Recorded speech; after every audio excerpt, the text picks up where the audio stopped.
Takk skal du ha, Pål. Kjempesnilt av deg.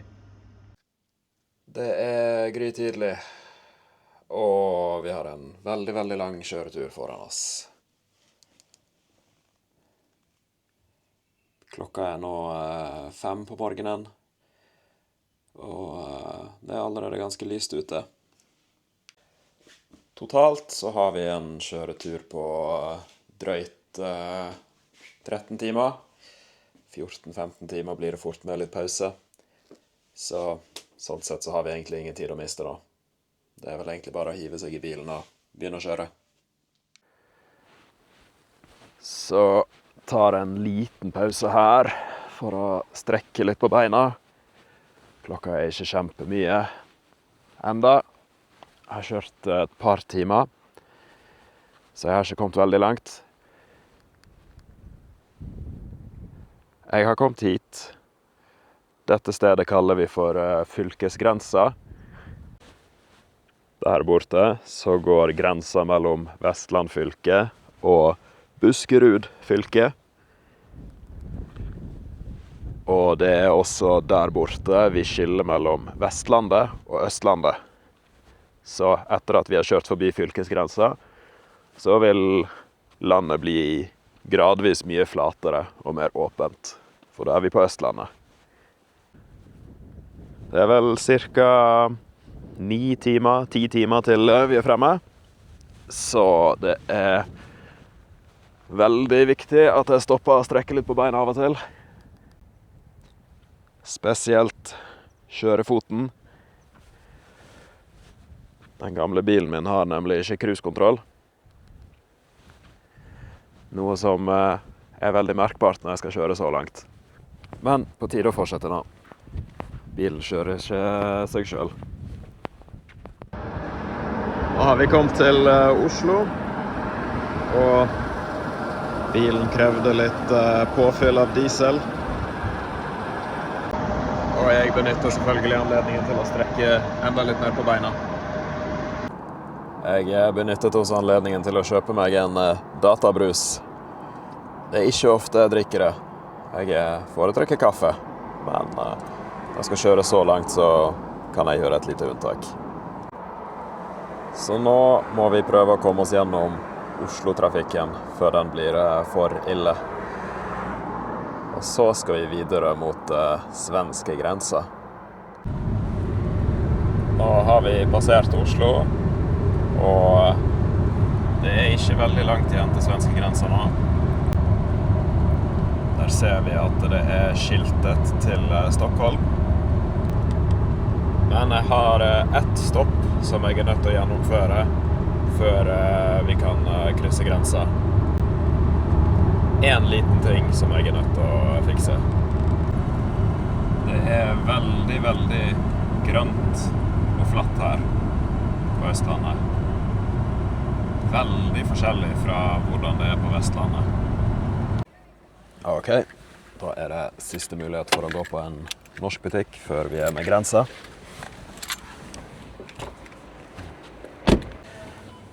Og vi trenger å handle bamsemums og seigemenn. Vi skal overraske noen heldige svensker med favorittgodteriet deres. Nå nærmer vi oss.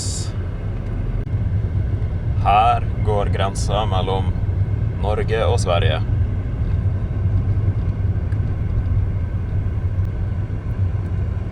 Og der er vi i et nytt land, plutselig.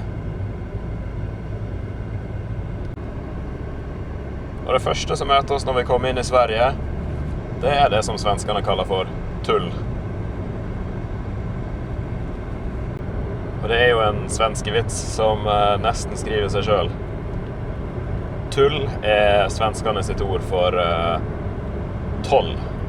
Det som vi på norsk kaller for toll. Men det svenske ordet for toll, det betyr jo noe helt annet på norsk. Så det er et veldig klassisk eksempel på et ord som vi har på både svensk og norsk, men som betyr veldig forskjellige ting. Det er selvfølgelig gøy å kjøre over grensa, men vi har fortsatt et ganske langt stykke igjen å tilbakelegge. Selv om vi er i Sverige, så skjedde det ingenting magisk.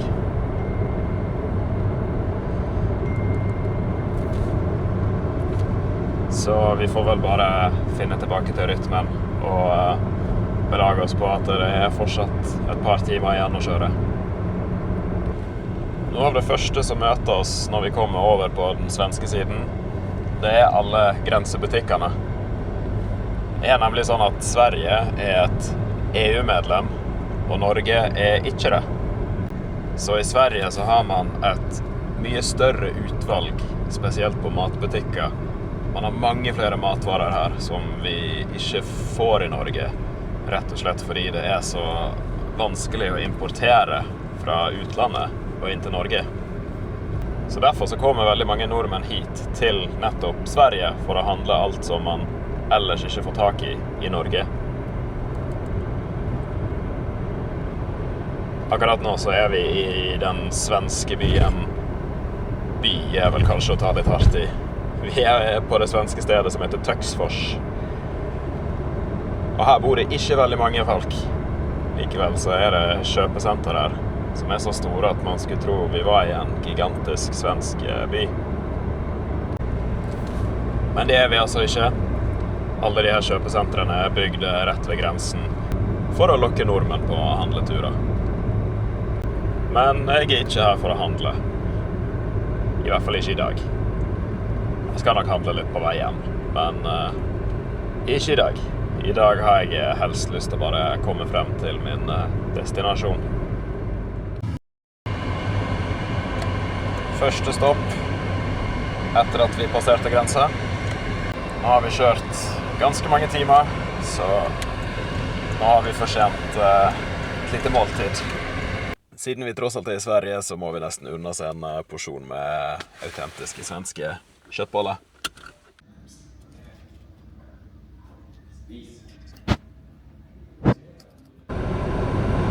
Da er lunsjen godt i magen. Første porsjon med kjøttboller på denne Sverige-turen.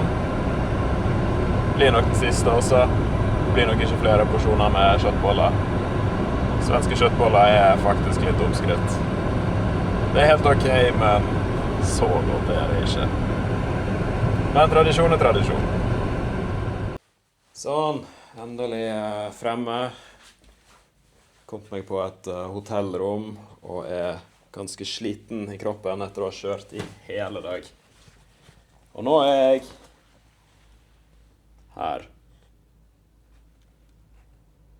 Kanskje litt vanskelig å se nøyaktig hvor jeg er. I dag så befinner jeg meg her, i denne koselige svenske byen.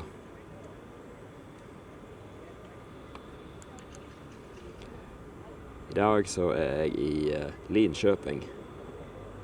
Men jeg er faktisk ikke fremme med min sluttdestinasjon helt ennå. Dette er egentlig bare en mellomlanding. Jeg har fortsatt ca. 4 timer å kjøre i morgen før jeg kommer til det som er målet for reisen. Men jeg ser ikke noe poeng i å ha dårlig tid og stresse med å komme meg helt frem. Det er fint å kunne reise og ha litt god tid og ha muligheten til å stoppe litt underveis. Og selvsagt, når jeg kjører forbi Linköping, så setter jeg veldig stor pris på å kunne stoppe her og overnatte her også. Og grunnen til det er fordi jeg bodde her før. For noen år siden så var jeg innvånere i Linköping kommun. Så det stedet her er ikke bare en tilfeldig svensk by. Det pleide å være mitt hjem. Derfor er det selvfølgelig veldig hyggelig å komme på besøk her av og til. Og det er virkelig en fin dag i dag. Her i byen der ideer blir til virkelighet. Det er det man sier om Linköping. Staden der ideer blir til virkelighet. Det står det på skiltet når du kjører inn i byen. Det som vi ser her, det er en kanal. Ja, akkurat det der er en gigantisk lenestol selvfølgelig. Men Bakom her så har vi en kanal. Vi har selvfølgelig kanaler i Norge også, men ikke i like stor grad som her i Sverige. Her i Sverige har de kanaler som strekker seg gjennom hele landet. Dette er en ganske liten kanal. Den her er ikke i bruk for veldig store båter lenger. Når jeg bodde her, så synes jeg at kanalnettverket var veldig kult. Det synes jeg for så vidt fortsatt. Som sagt, vi har det i Norge også, men ikke på Vestlandet, der jeg er fra. Så det her var noe nytt og eksotisk for meg når jeg kom hit. Det er fint her. Det er ganske fint i Norge, selvfølgelig. Men Sverige er helt greit det også. Nå har jeg rigget meg fint til her på et bord langs med kanalen. Vi er hele 46,5 meter over havet. Imponerende høyde, altså. Her sitter jeg og koser meg med en øl. Svenskene, de kaller det her for en bæsj. En øl på svensk, det er en bæsj. Nok et svensk ord som er ganske morsomt og lett å misforstå når man har norsk som sitt første språk. Svenskene kan altså si at de skal ut og bæsje med kompisene sine. En setning som betyr noe helt annet på norsk. Her har vi et veldig historisk hus i Linköping sin historie. Midt blant volleyballbaner, parklek og kaféer så ligger disse to husene fra 1700-tallet. De ble flyttet hit fordi man ville vise opp og ivareta den gamle bondekulturen sine bygninger før de forsvant helt i det mer moderne samfunnet. Og hvordan vet jeg det? Fordi det står her. Her står alt. Dersom vi går opp trappa her, så kommer vi til det aller høyeste punktet i Linköping. Skal vi se her da. Litt utsikt. Ikke kjempemye. Vi er vel kanskje 50 meter over havet. Dette er jo minst like bra som å være på et tilfeldig fjell på Vestlandet. Nå begynner jeg for alvor å bli sulten etter den fryktelig lange kjøreturen jeg har hatt i dag. Og siden jeg tross alt ikke er i Linköping hver dag, så er det lov å unne seg tidenes guilty pleasure-måltid. Så nå skal jeg gå til mitt favorittpizzeria og bestille det som etter min mening er verdens aller beste pizza. Den får vi ikke i Norge. Den får vi bare her i Linköping. Og verdens beste pizza, den får man kjøpt der inne på Pizzeria Valla. Den som venter på noe godt, han får vente i cirka 10 minutter, 15 minutter. Bare 10 minutter igjen til jeg nok en gang får møte verdens beste pizza. Se på den her da. Se på den! Fy! Der er den. Verdens beste pizza. Hvis jeg har noen seere fra Italia på kanalen tilfeldigvis. Det er sånn en pizza skal se ut. Det skal være basically en rullekebab på pizzabunn. Nå er jeg tilbake på hotellrommet, så nå skal jeg nyte kebabpizza og Formel 1. Så tenker jeg at jeg fortsetter denne lille reisevloggen i morgen. God natt!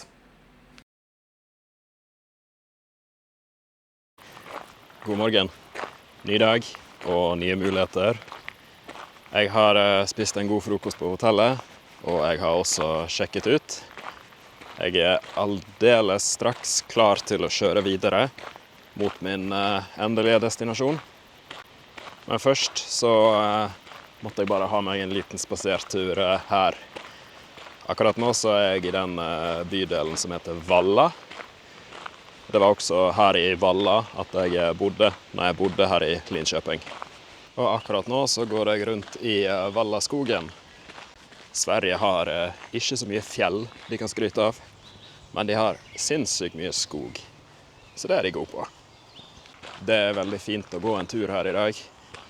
Det er alltid veldig stille og fredelig her inne i Vallaskogen. Så Linköping er ikke min sluttdestinasjon på denne turen.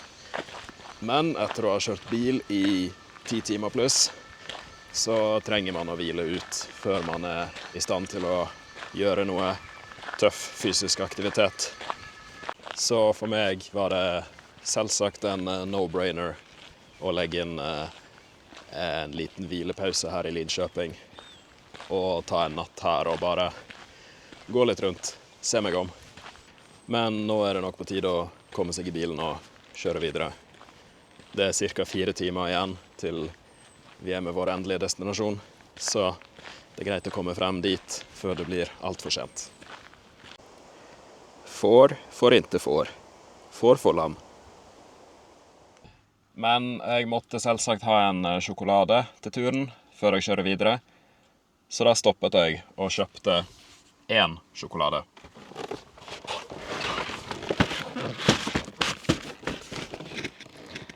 En sjokolade.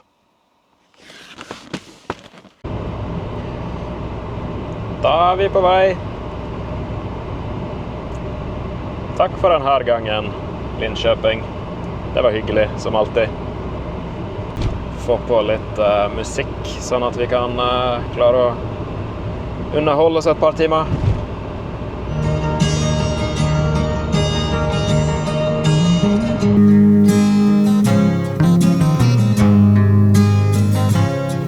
Ännu spelar syrsor till vindarnas hus. Ännu rullar kulorna på skolgårdens grus. Och än strålar solen på brunbrända ben. Ännu ruvar fåglarna fast timmen är sen. Det finns tid till försoning innan dagen är förbi. För jag tror på friheten jag lever i. Och är det inte verklighet så drömmer jag. Sol, vind och vatten är det bästa som jag vet. Men det är på dig jag tänker i hemlighet. Sol, vind och vatten, höga berg och djupa hav. Det är mina drömmar vävda av.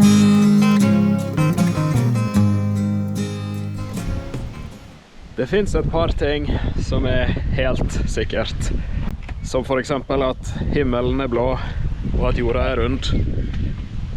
Og at jeg selvfølgelig må bade i en innsjø når jeg er i Sverige. Uansett når jeg er. Så jeg har svingt innom her.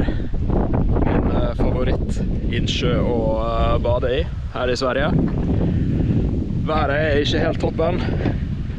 Det er litt surt, det er litt regnvær i luften. Men jeg kan ikke svinge forbi her uten å bade.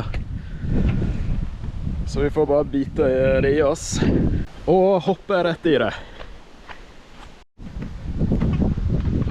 Jeg håper det er varmere enn hva det var på Voss.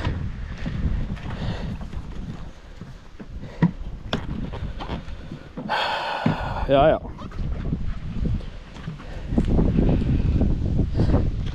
En, to, tre.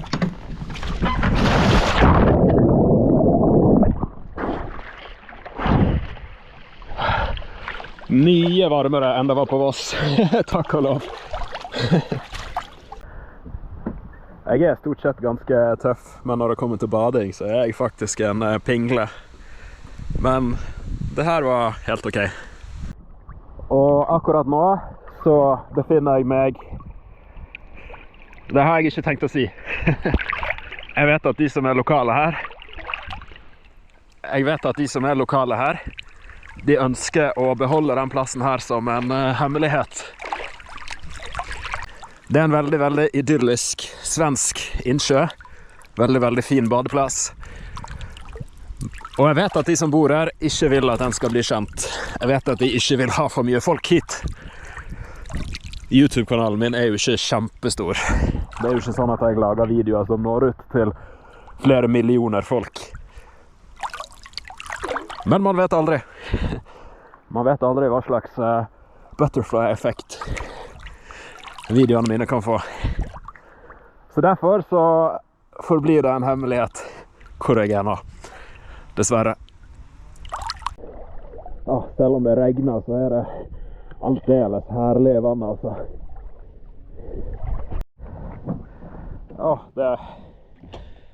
Det var fantastisk. Jeg er veldig, veldig glad for at jeg stoppet her. Det var herlig. Men nå er det på tide å dra. Vi må også fikse neste gjøremål.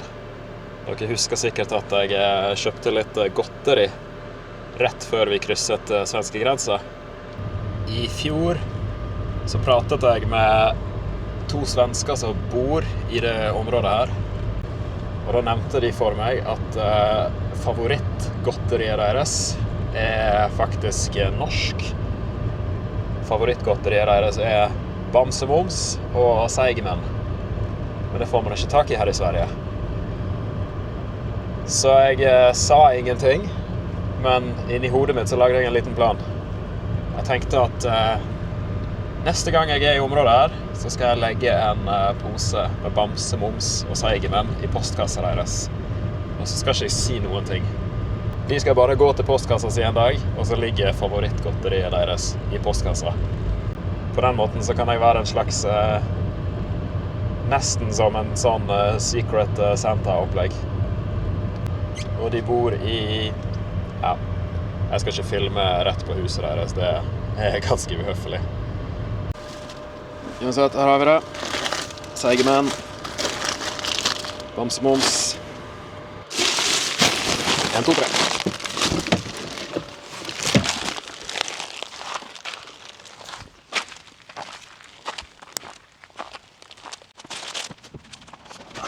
Slik.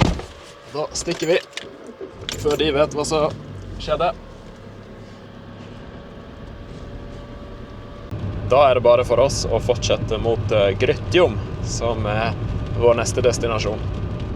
Jag vill veta vägen till herdarnas hus.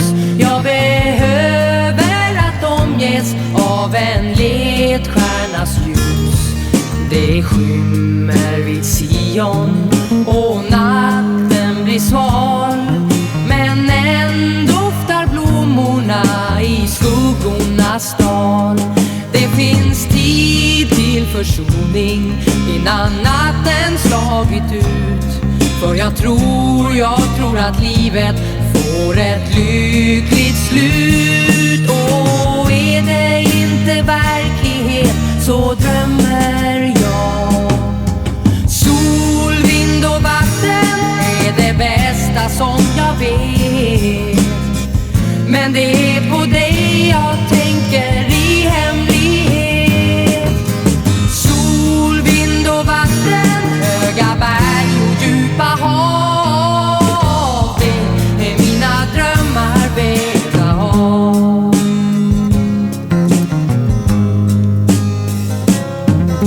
Sol, vind och vatten, höga berg och djupa hav.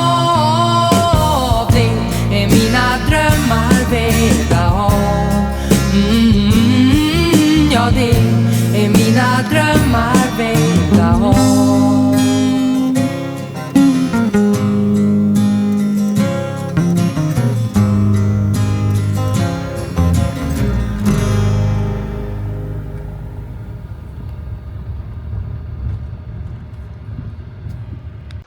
Da var vi omsider fremme i Grytjom.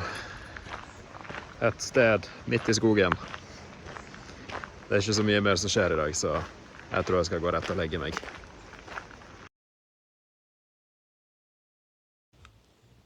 Så jeg tenkte jeg kunne gi en liten omvisning av bobilen min.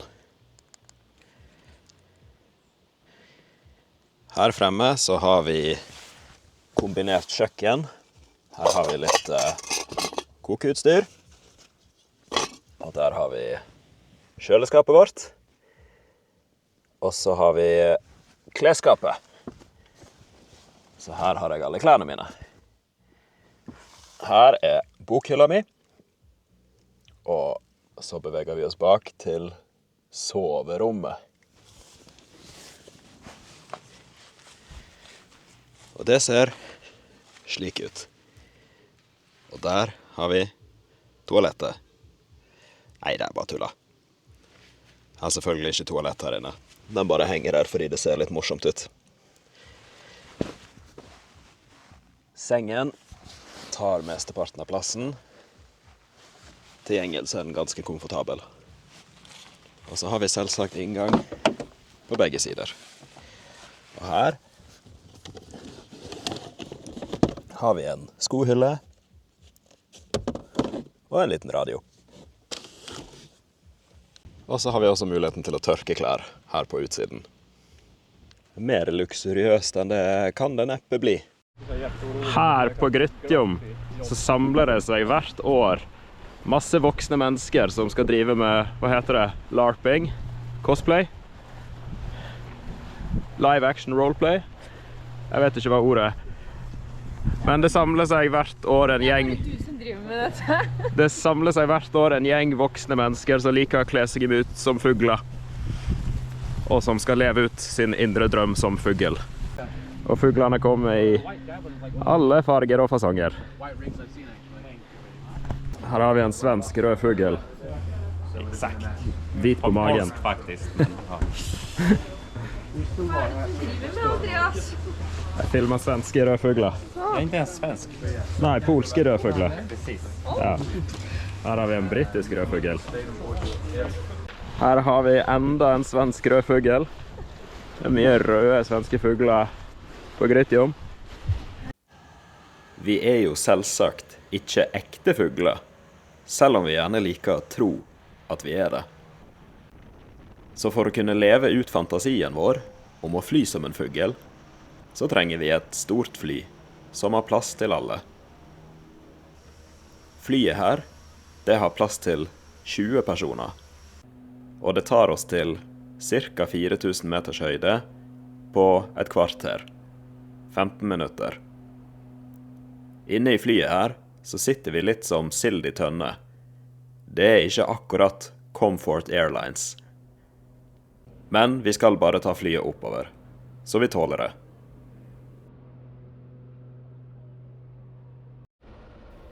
Flyet har nå ankommet vår ønskede høyde, og vi gjør oss klar til å utføre det som vi har kommet hit for å drive med de neste 4 dagene.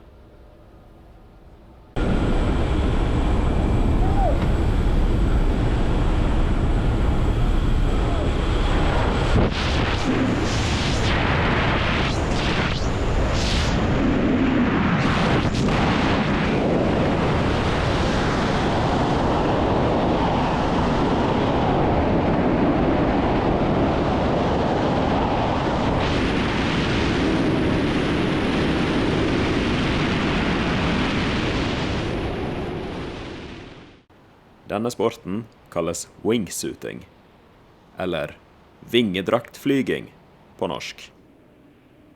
Dette er en av mine definitivt største lidenskaper her i livet.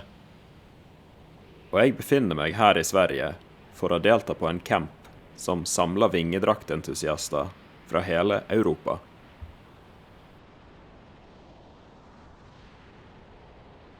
De neste dagene skal vi bruke på denne måten, ved å fly som en flokk med fugler. Og det skal vi gjøre om att, og om att, og om att, og om att.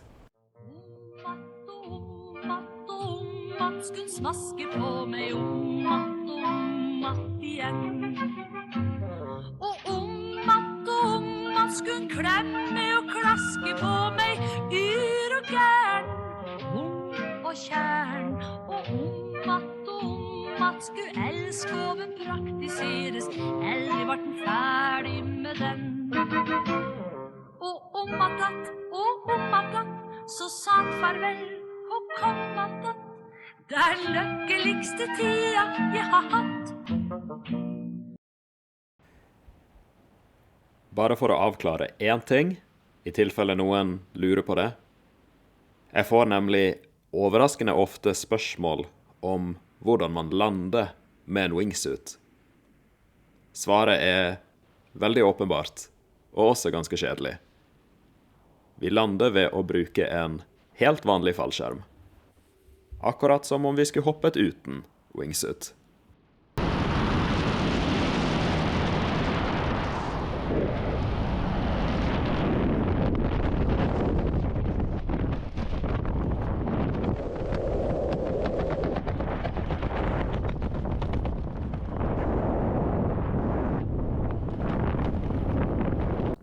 Fallskjermen min er stor og rosa. En meget passende farge for en stor og tøff mann som flyr rundt på himmelen.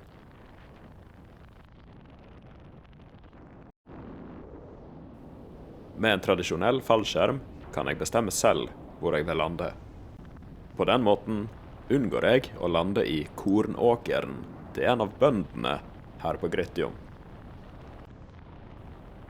I hvert fall i 90% av tilfellene.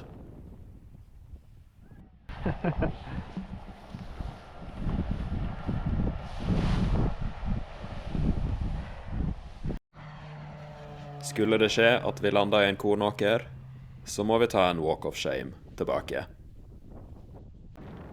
Men av og til så bommer vi veldig mye på landingsområdet. Jeg tror jeg var for sent.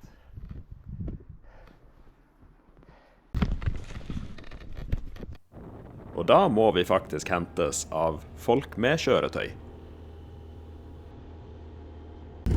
What's up? What's up? How you doing? Just on a road trip in Sweden. Hello, thank you. Kanskje du kjenner igjen sjåføren min her? Han er en sånn halvveis berømt fyr.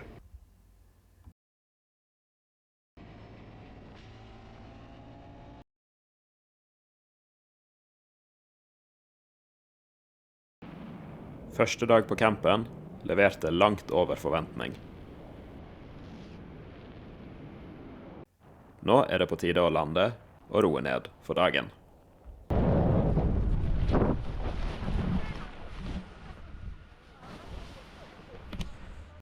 Så utrolig gøy.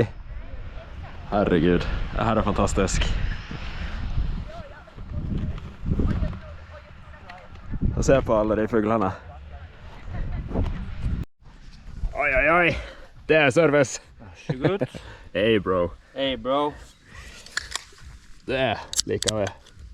Skål. Skål. Bra dag. Nok en bra dag. God morgen. Det er faktisk allerede dag 3 på det her arrangementet. Tiden flyr når man har det gøy. Tiden flyr når man flyr, bokstavelig talt. Men i dag tror jeg det blir en litt rolig dag. Det er ganske mye skyer på himmelen. Skyer kan være gøy, men ikke når himmelen er helt dekket i skyer. Da er det ganske vanskelig å vite hvor man flyr. Så det blir nok en rolig morgen i dag. Men jeg koser meg her i campingbilen. Det er jo ganske rotete her da. Det er litt av baksiden med å campe i en veldig kompakt bil. Det blir fort rotete. Så man går liksom og rydder litt hver eneste dag. Men det er veldig koselig. Det er veldig minimalistisk. Det er veldig enkelt. Jeg drømmer av og til om å kjøpe en større van og bygge en ordentlig camper. men det oppsettet her, bare en madrass inne i bagasjerommet, det har funket overraskende bra. I ganske mange år nå. Så sånn sett så hadde det vært kjekt å ha noe større, men ingenting jeg egentlig trenger. Her skal vi ut og fly med en grønn tysker. Været klarna opp til slutt, og arrangørene fikk samlet alle sammen for å forberede for en ny dag med mye hopping og flyging. Været så ikke veldig lovende ut på morgenen, men det kan snu fort, også her i Sverige. Det er ikke bare på Vestlandet at været kan snu fort.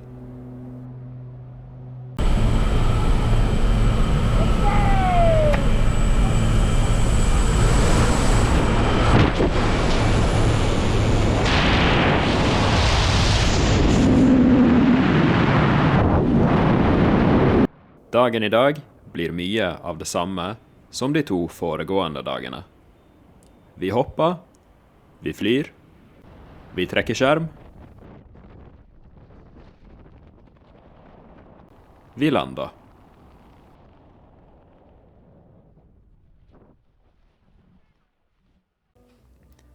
Etter hvert hopp skal det debrifes. Da ser vi på video av hoppet vi nettopp gjorde, for å lære hva som kan bli bedre til neste gang.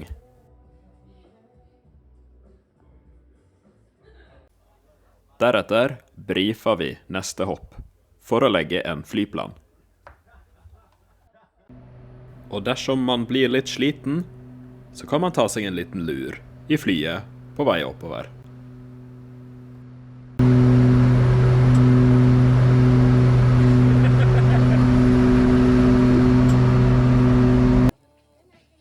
For å lage litt sosial hygge, så hadde en av arrangørene tatt på seg ansvaret med å grille til hele gjengen.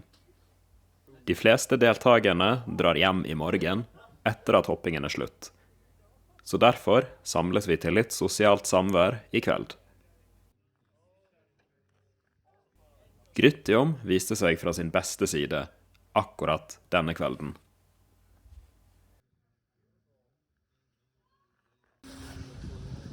Er det du som er sjefen her? Er det du som passer på fallskjermklubben her?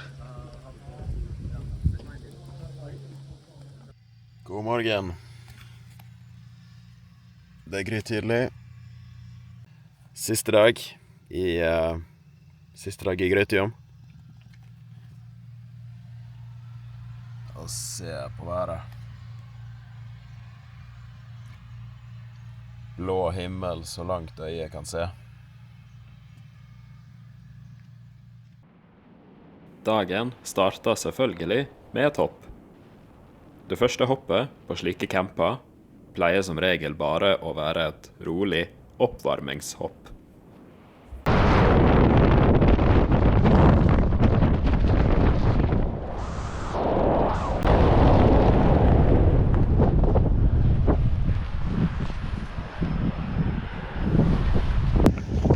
For en herlig start på dagen. Det blåser litt, men herregud så gøy. Det er sant det. Dette er en herlig måte å starte dagen på. Men i løpet av dagen så går det sakte men sikkert opp for meg at campen snart er over. Tiden har virkelig gått fort. Den gjør som regel det når man har det gøy.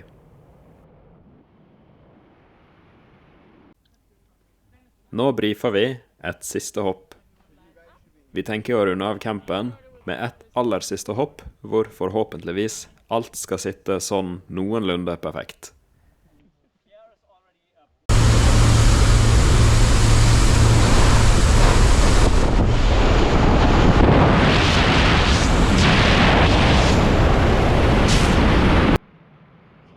Alle sammen flyr til sin forhåndsbestemte posisjon. Og nå prøver vi bare å fly nærme hverandre, som en flokk med fugler, hele resten av hoppet. Etter å ha flydd sammen noen dager nå, så begynner vi å bli veldig komfortable med akkurat dette. Og vi vet også omtrent hva vi kan forvente av de rundt oss. Så nå ser vi nesten ut som en ordentlig flokk med fugler. Dette er det vi ønsker å oppnå med en 4 dager lang skillcamp. At når vi kommer til siste dag, så kan flokken fly så tett på hverandre som det vi gjør på den videoen her.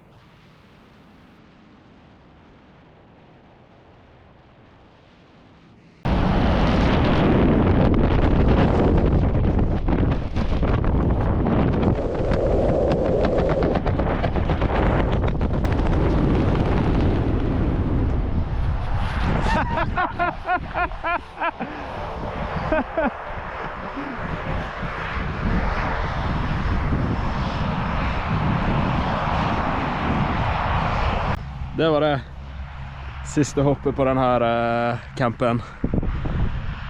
Meget fornøyd. Veldig god følelse da. Jeg tror det var 35-36 hopp på 4 dager. Det må man vel si seg fornøyd med. Sverige leverer. Da var det slutt for denne gang. Da får jeg vel bare gå i bilen og begynne på denne lange turen hjem igjen. Jeg skal prøve å få unnagjort et par timer med kjøring i dag, slik at det ikke blir så forferdelig langt å kjøre i morgen. Farvel, Grytjom. Farvel for denne gang. Men det er heldigvis ikke lenge til neste år.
Så da har vi parkert her.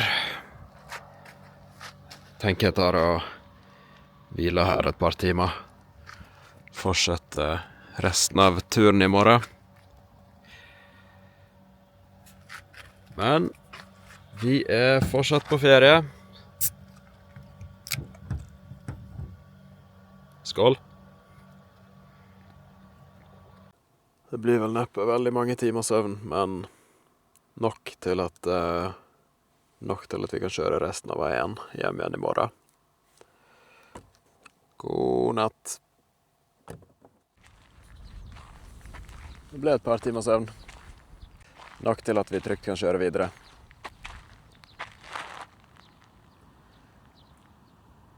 Det blir en fin dag. Mye sol. Men det er egentlig ikke det jeg har lyst på i dag. Når man skal kjøre vest på en solfylt dag, så betyr det at man har solen i øya hele kjøreturen. Det er egentlig ikke Noe å foretrekke. Men sånn er det. Jeg ser ut som et troll i dag. Ja. Jeg skal tilbake til landet hvor trollene bor, så det passer sikkert bra. Jeg skulle hatt meg en sånn camper som det der. Det er drømmen, altså. Det hadde vært perfekt. Og lokalbefolkningen er oppe allerede. Svenskene står også tidlig opp. Da fortsetter vi. Et lite stopp her. Jeg må ha en kopp kaffe før jeg krysser grensa. Da er det ikke langt igjen til grensa. Så dette er det siste vi ser av Sverige på denne turen. De vindmøllene som vi ser der oppe, de er på norsk side av grensa.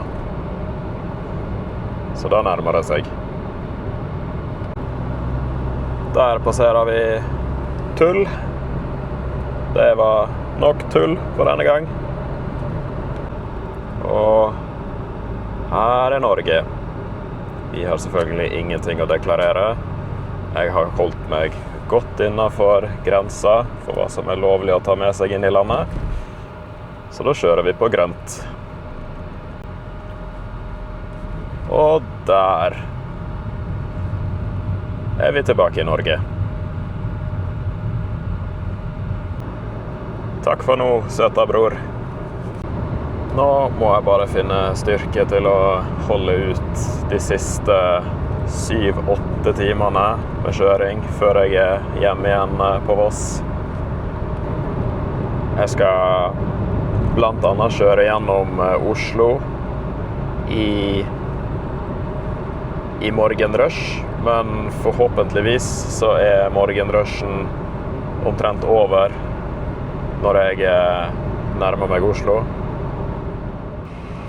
Det gikk faktisk ganske bra. Vi kom oss veldig effektivt forbi Oslo. Det var mye trafikk, men jeg måtte ikke vente alt for lenge før jeg kom meg gjennom hovedstaden. Og nå er det cirka 4 timer igjen, 5 timer igjen til jeg er hjemme. Og se hvordan landskapet allerede har forandret seg. Jo nærmere vi kommer Vestlandet, jo mer fjellaktig blir landskapet. Veldig stor kontrast fra Sverige som jeg nettopp har dratt ifra. Sverige er jo et ganske flatt land, men Sverige er utrolig fint på sin måte. Norge og Sverige er 2 veldig forskjellige land på den måten, og jeg mener begge land har sine kvaliteter. Det er på tide med lunsj. Og i dag har jeg 0 energi til å være kreativ i matveien, så jeg stopper på Mac-en. Av og til så er det lov, faktisk. Akkurat nå så er vi på Hardangervidda. Og det her er hovedveien mellom Bergen og Oslo. Det er en veldig fin dag i dag, men temperaturen er veldig, veldig vanskelig å håndtere. I dag så er det vel 24 grader ute. 24 grader er ganske mye det for en likbleik nordmann. Men jeg vet at det er nesten 40 grader mange steder lengre sør i Europa. Så jeg skal nok være forsiktig med å klage på temperaturen her oppe. Nå er vi snart på vei ned fra Hardangervidda. Men det går sakte. Det er litt sånn det er på fjelloverganger i Norge, spesielt på sommeren. I turisthøysesongen. Det ligger 1 stykk bobil helt fremme som ikke slipper noe trafikk forbi. Og da går det fryktelig sakte. Men man må bare prøve å ikke irritere seg for mye over det. Det er rett og slett dagligdags i høysesongen, så dersom man skal gå og irritere seg over absolutt alle bobilene som kjører sakte over fjellet. Da blir du veldig fort grå i hårene, som vi sier på norsk. Nå er vi endelig nede fra Hardangervidda, og vi har kjørt gjennom et sted som heter Eidfjord. Nå er vi snart på Voss. Der borte ser vi Hardangerbroen. Når vi har kjørt over den, så er det ca. 40 minutter til vi er hjemme. Det skal bli utrolig godt. Jeg gleder meg veldig til å ta en dusj. Jeg føler meg ganske svett og ekkel. T-skjorta som jeg har på meg, det er faktisk den siste T-skjorta jeg hadde igjen som var ren. Så jeg beregnet antall T-skjorter for turen helt perfekt. Her så har vi en rundkjøring inne i tunnelen.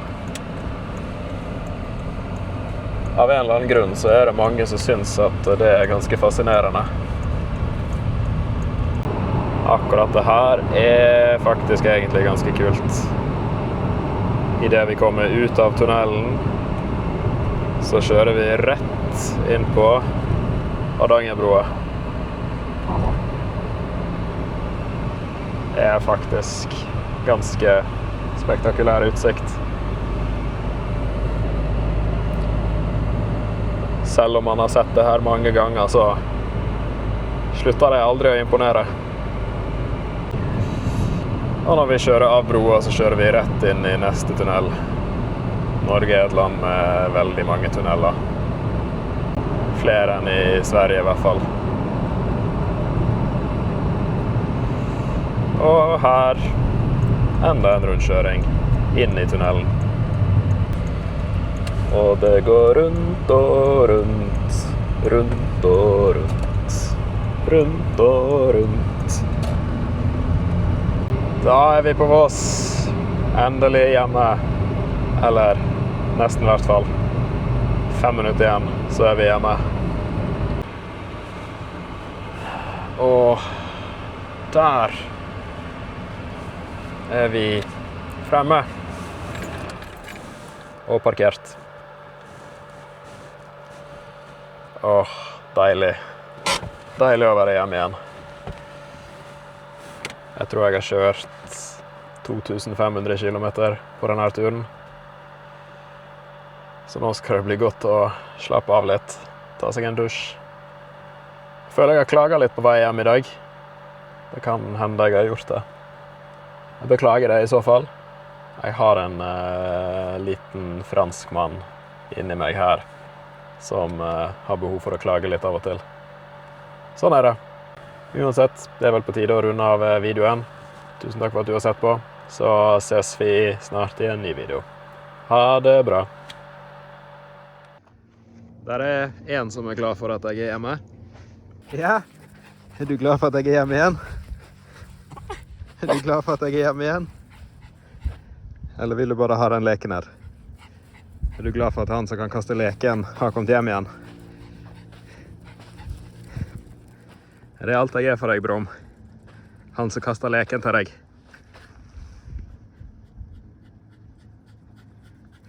Flink gutt. Flink gutt.